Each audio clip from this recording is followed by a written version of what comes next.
Salutare oameni buni și bine v-am găsit! Eu sunt Unusual, gazda voastră și astăzi vorbim despre cele mai vizualizate jocuri ale lunii august. Să-i dăm drumul. Locul 10.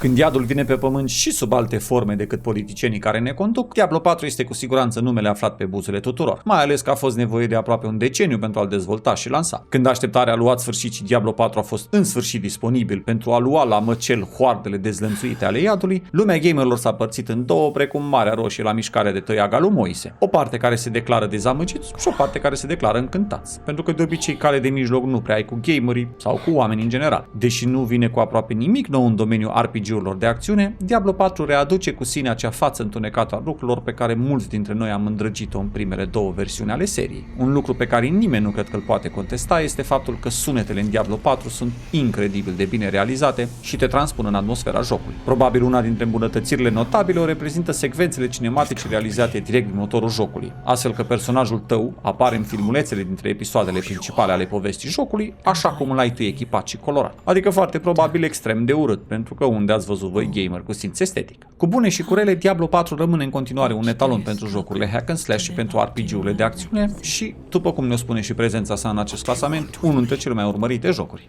Astaroth. She's dead. Astaroth cannot die. Not by your hand. What have you done with him? Away, demon. I deny you. You have grown so frail. I can make you the hero you were. Return to the darkness from whence you came. I said away!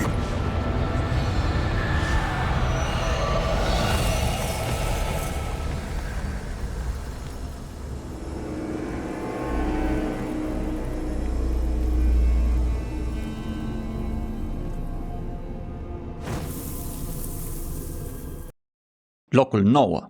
Când vine vorba de hero shootere, legende de vârf, sau cum îl numesc vorbitorii de limba engleză Apex Legends, reprezintă printre primele jocuri de acest gen și are la bază seria de jocuri Titanfall, împrumutând chiar și personaje din aceasta, fie ele în rol principal ca legende, adică un caracter care pot juca, sau în rol secundar, ca figuranți. Și când zic figuranți nu mă refer la cei care se cred mari jucători, dar n-a auzit nimeni de ei, excepție prietenii de joacă. Jocul vine cu două moduri puțin diferite unul de celălalt. Battle Royale, unde un număr total de 60 de jucători împărțiți în echipe cu număr egal de jucători, 2 sau 3 jucători, se luptă pentru supraviețuire, sau Arena, unde două echipe a câte 3 jucători se confruntă. Scopul, dincolo de a lua la țintă adversarii și a-i transforma în ciuri, este să aduni cât mai multe materiale pe care mai apoi să le folosești pentru a confecționa diverse obiecte menite să te ajute să supraviețuiești și să-ți iei la țintă adversarii și să-i transformi în ciuri. Când vine vorba de scena profesionistă, jocul dispune de multiple evenimente anuale, cum ar fi Apex Legends Global Series, însă și cu o mulțime de turnee dedicate celor care doresc să se afirme.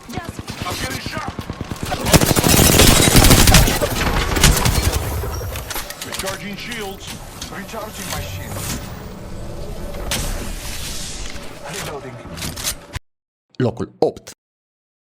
Vorbim acum despre un joc care a fost pentru 2 ani la rând nominalizat la secțiunea Favorite Video Game din cadrul galei Kids Choice Awards. Asta pentru a vă putea face o idee despre vârsta celor alături de care veți juca acest joc, dacă vă veți hotărî să o faceți, nimeni altul decât Fortnite. Cum, conform spuselor lui Dimitrie Borintineanu, viitor de aur țara noastră are, semn că generația viitoare are inclusiv gusturi bune, vedeți de exemplu cazul Gheboasă, de-a lungul vremii, jocul a fost nominalizat timp de 5 ani la rând la diverse categorii din industrie, reușind să câștige cam în jumătate din cazuri, deci putem trage concluzia că vorbim totuși despre un joc de succes, cu atât mai mult cu cât se află și pe lista noastră. Jocul are și o scenă profesionistă destul de dezvoltată și a avut parte chiar și de o cupă mondială în 2019, evenimentul la care câștigătorul a plecat acasă mai bogat cu 3 milioane de dolari, lucru pe care niciun jucător de Counter-Strike nu a reușit până acum, nici măcar adunând premiile din întreaga carieră.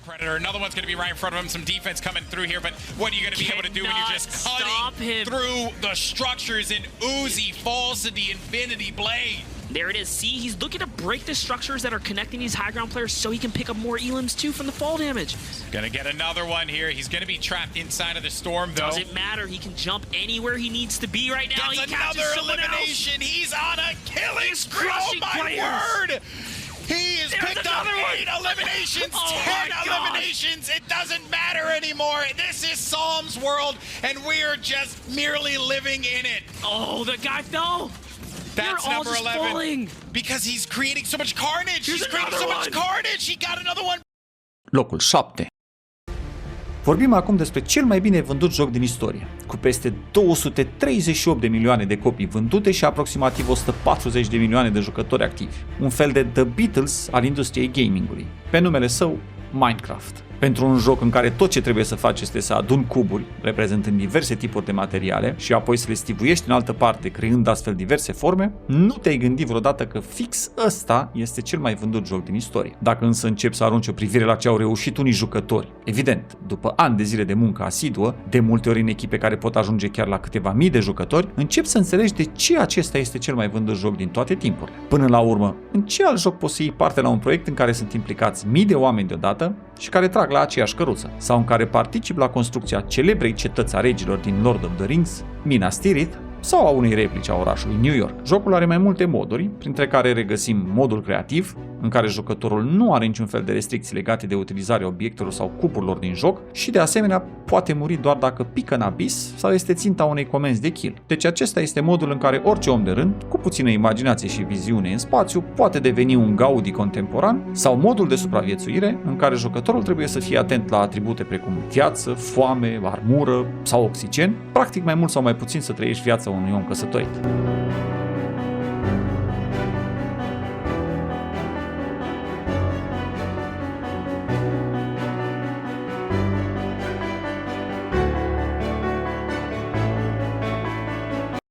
Locul 6.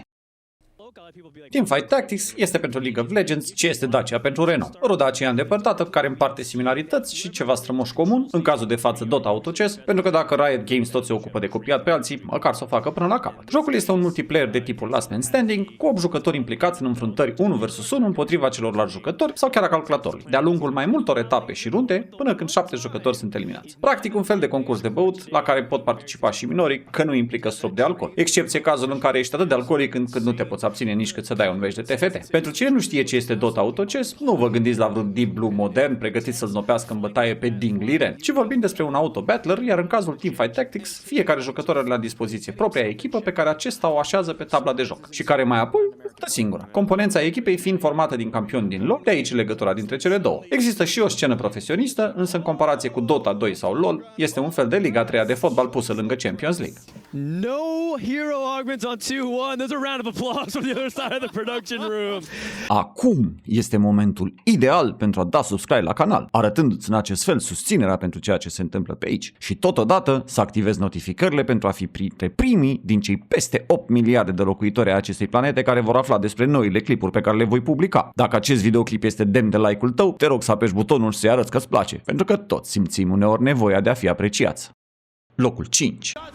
Dota 2 este fratele mai tânăr și mai arătos al, acum deja aproape uitatului, Defense of the Ancients și a apărut în urma deciziei Valve de a-l angaja pe broscoiul de gheață, așa numitul Ice Frog, care se ocupa la acel moment de dezvoltarea Dota și de a capitaliza trendul ascendent pe care îl aveau jocurile multiplayer în urma răspândirii internetului, dar mai ales a succesului de care se bucura Dota în anii 2000, fiind unul dintre jocurile prezente la BlizzCon sau World Cyber Games. Lansat oficial după 2 ani de zile de versiune beta, în iulie 2013, cu puțin timp înainte de cea de-a 3-a ediție de International, unde Navi ajungea pentru a 3-a oară la rând în finală și reușea să piardă a 2-a finală consecutivă, ambele fiind și azi recorduri ale competiției, jocul s-a bucurat de un succes constant în rândul gamerilor, însă nu s-a ridicat niciodată la gradul de atractivitate al fratelui Vitreg, LoL. Ce a reușit însă Dota 2 să facă mai bine decât orice alt joc a fost să producă bani din cosmetics, adică obiecte care popoțonează eroii, dar nu aduc niciun avantaj de gameplay, doar că arată altfel decât cele implicite. Pentru a ne face o idee despre cât de bine a vândut Dota 2 mărgele, luăm în calcul faptul că premiile totale ale The International sunt formate din adăugarea a 25% din veniturile generate de Battle Pass la premiul inițial de 1,6 milioane de dolari pe care îl oferă Valve. Cum ultimele 3 ediții ale The International au avut premii totale în valoare de peste 10 milioane de dolari, 5 dintre ele având premii de peste 20 de milioane de dolari, cu un record absolut de 40 de milioane de dolari în 2021, seama că Dota ar putea vinde inclusiv gheața eschimoșilor, fiind nevoie doar să o vopsească frumos în prealabil. They're gonna do it! The Kings of the North Alliance wins! They win TI3! Locul 4.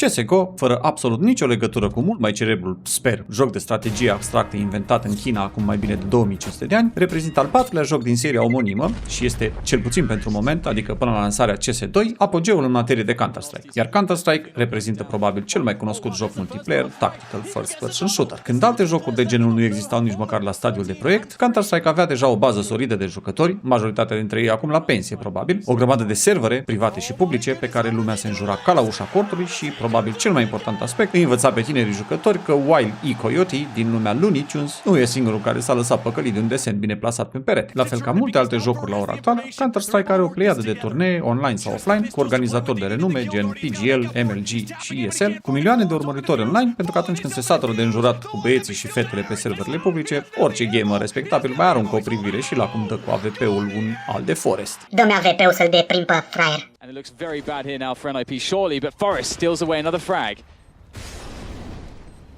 Bonnick's been waiting for the rotation all this time. I don't think Forest saw his opponent through the flames there, as can often happen. Coming in for... Oh, Forest, that's disgusting! Both at the same time, and he's got a kit. Flash is good, but blind shot is better, and Forest has no more utility to stop them after that nade. He's going to have to come down to fight, and he wins 2 in 1. Forest, come on, give them a chance, man. It's despicable. Forest is on for the ace, and he's fired 2 bullets out of this AWP. Breezy and Cirque, the 2 left alive. Do they want to try and feed Forest at this B-bomb site? Jumping across for the CT peak, but Forest ain't there. He's back quad, holding with the AWP. Are we going to see a Forest ace? Is it going to happen? Oh, there's number 4. 1 man left. Don't you dare steal it. Don't you dare steal it. There it is. Forest with all 5, baby. Locul 3. Când spui Valorant, spui first-person shooter, dar spui și multiplayer online Battle Arena, pentru că jocul combină cu succes Counter-Strike-ul cu League of Legends. Este un fel de hoții și vardiști în care fiecare dintre cei 10 jucători, câte 5 în fiecare echipă, controlează câte un agent din cei 18 disponibili. Practic, fiecare jucător are sub controlul său câte un James Bond cu propriile sale abilități, fie ele defensive, ofensive, tactice sau de suport, iar când se adună în același loc 10 James Bonds, acțiunea este garantată. Pentru partea de flirtare și agățat cu care ar trebui să vină la pachet orice James Bond, vă recomand alte locuri, nu jocurile online. Scopul jocului este acela de a detona sau a preveni detonarea unui obiectiv în funcție de echipa în care te afli, iar jocul se desfășoară pe una dintre cele 9 hărți disponibile la ora actuală, fiecare cu propriile caracteristici și, deci implicit, cu propriile variante de strategie. Jocul are de asemenea și o scenă profesionistă foarte dezvoltată, cu multiple ligi separate pe diferite niveluri și multiple turnee anuale, cel mai important fiind Valorant Champions Tour, cu premii totale în valoare de $2,25 milioane. Against Hip, who's got the Empress ult, sticks the spike, not gonna be their round. NIP take map number 1, 13-9. Locul 2. Oare mai există vreun gamer pe planeta asta care n-a zis în viața lui LOL? Și nu mă refer la Laughing Out Loud, ci la League of Legends. Mai mult ca sigur nu, pentru că League of Legends este printre cele mai cunoscute jocuri din istoria gamingului, având și printre cei mai mulți jucători activi, alături de una dintre cele mai cunoscute scene de gaming profesionist. Deși în eternă competiție cu Dota, după spusele unora, și pornind de la aceeași idee de bază, League of Legends diferă în multe aspecte ale jocului, începând cu mecanici diferite, cum ar fi lipsa turn rate-ului, adică schimbarea direcției de mers a campionului se întâmplă instant în LoL, continuând cu harta care, chiar dacă la bază este tot o adaptare a hărții originale din Dota, nu a suferit modificări notabile de-a lungul vremii, și termină cu campionii care necesită mai multe skill-uri mecanice și precizie în execuție, dar care, în marea lor majoritate, trebuie deblocați pentru a putea fi folosiți. În materie de scenă profesionistă de gaming, există un total de 9 ligi de prim rang la nivel mondial, cât și 2 turnee anuale. Primul dintre ele, Mid-Season Invitational, are loc, după cum sugerează și denumirea, la jumătatea sezonului, adică în luna mai. Al doilea și cel mai important turneu anual, League of Legends World Championship, este cel mai urmărit turneu de gaming profesionist din lume și adună la start peste 20 de echipe din întreaga lume care se luptă pentru premii totale ce depășesc $2 milioane. Apogeul fiind atins în 2018, când premiile totale s-au ridicat la suma de $6,45 milioane. They try to get to the front already. Ignite goes down immediately. No flash forward, but the heal comes out. They turn to Wolf as Bang feels like he can get back into the fight. Just 100. No heal. On Sama. One more shot as Wolf wants the glitter lands. Bang! Barrier comes in again. On to Bang. Fight in the jungle still. Here comes Hunter again. Wolf's going down. 2 kills in the bot lane. And Misfit. Locul 1. Los Santos. O metropolă întinsă, îmbibată de soare și de oameni prăjiți, plină de starlete și celebrități în declin, cândva invidia lumii occidentale, foarte probabil din cauza starletelor, se luptă acum să rămână în viață într-o perioadă de incertitudine economică și televiziune de realitate ieftină. Cam acesta este universul în care se desfășoară acțiunea din GTA 5. Los Santos este un fel de Pantelimon, cartierul, nu orașul, din piesele inițiale ale celor de la Mafia, dacă Pantelimonul ar fi avut un trecut glorios. În mijlocul acestor înfruntări, trei smardoiași unici în felul lor, dar destul de comuni în alte feluri, își pun la cale propriile șanse de supraviețuire și succes. Franklin, un băiețaș de cartier în căutare de oportunități pentru a face tot felul de bani serioși, Michael, un fost condamnat a cărui pensionare este mai puțin roz decât credea el că ar fi, și Trevor, un tip violent a cărui prioritate este întotdeauna următoarea lovitură. Având opțiuni puține, cei trei riscă totul într-o multitudine de furturi îndrăznețe și periculoase, care însă i-ar putea aranja pe viață. Jucătorii pot explora orașul și împrejurimile sale pe jos, cu mașini, motociclete, biciclete sau alte vehicule, gen avioane, atunci când vor să se simtă precum țiriac. Jocul oferă o variantă impresionantă de activități secundare, cum ar fi curse, jocuri de noroc, sporturi, cumpărături și chiar investiții la bursă, pentru momentele când vor să facă parte din haita lupilor de pe Wall Street. Nothing happened. It was a misunderstanding. She fucked a brick in my bed. Bullshitting. It wasn't like that. You in? Fuck it, I'm in. Let's roll. Let's get this motherfucker. Just don't kill him! Asta a fost pentru astăzi, oameni buni, și acestea au fost cele mai vizualizate jocuri ale lunii august. Vă mulțumesc pentru atenția care m-ați urmărit și dacă v-a plăcut clasamentul, lăsați un like și dați un subscribe pentru a afla și despre alte asemenea clasamente pe care le voi face în viitor. Până data viitoare, aveți grijă de voi. Pace!